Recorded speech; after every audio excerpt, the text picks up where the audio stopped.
Kitchen பார்க்குறதுக்கு க்ளீனாக ஆர்கனைஸ்டாக இருக்கணும்னா அதுக்கு நான் ஃபாலோ பண்ணுற டிப்ஸை வந்து ஷேர் பண்ணுறேன்.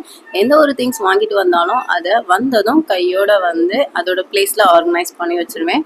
திங்ஸ் மட்டும் இல்லை, ஈவன் கேரி பேக்ஸ் கூட. ஸோ அதை ஒரு பிளேஸில் ஆர்கனைஸ் பண்ணி வச்சிடலாம். தேவையில்லைன்னா டஸ்ட்பினில் ரிமூவ் பண்ணிடலாம். ப்ரிப்பேர் பண்ண ஃபுட் எல்லாத்தையும் வேற ஒரு பாத்திரத்தில் ட்ரான்ஸ்ஃபர் பண்ணிவிட்டு அதை ஒரு பிளேஸில் ஆர்கனைஸ் பண்ணிட்டோம்னா பார்க்குறதுக்கு நீட்டாகவும் இருக்கும். நமக்கு மட்டும் இல்லை, நம்ம ஃபேமிலி மெம்பர்ஸ்க்கும் ஃபுட்டை எடுத்து சாப்பிட்றதுக்கு ஈஸியாக இருக்கும். குக்கிங்க்கு யூஸ் பண்ணியிருந்த பாத்திரத்தை அப்போவே வந்து க்ளீன் பண்ணிட்டோன்னா க்ளீனிங் வந்து ஈஸியாக இருக்கும். கொஞ்சம் விட்டுட்டோன்னா அந்த ஃபுட் பார்ட்டிகள் எல்லாமே வந்து செட்டில் ஆகி ஸோ க்ளீனிங்க்கு கொஞ்சம் கஷ்டமாக இருக்கும். குக்கிங் முடித்த கையோட கேஸ் ஸ்டவ், கவுண்டர் டாப் இது எல்லாத்தையும் லைட்டாக ஒரு வெட் கிளாத் வச்சு நம்ம வைப் பண்ணி எடுத்துட்டோன்னா கிச்சன் பார்க்குறதுக்கு க்ளீனாகவும் இருக்கும். எந்த ஒரு பேட் ஸ்மெல்லும் வராமல் இருக்கும். சிங்க் எம்டியாக இருந்தாலே கிச்சன் க்ளீனாக தான் இருக்கும். ஸோ இந்த வீடியோ பிடிச்சிருந்தா வீடியோக்கு ஒரு லைக் கொடுத்துருங்க. நம்ம சேனலில் வீடியோஸ் இப்போ தான் ஃபஸ்ட் டைம் பார்க்குறீங்கன்னா மறக்காமல் சப்ஸ்கிரைப் பண்ணிட்டு பாருங்கள். பாய்.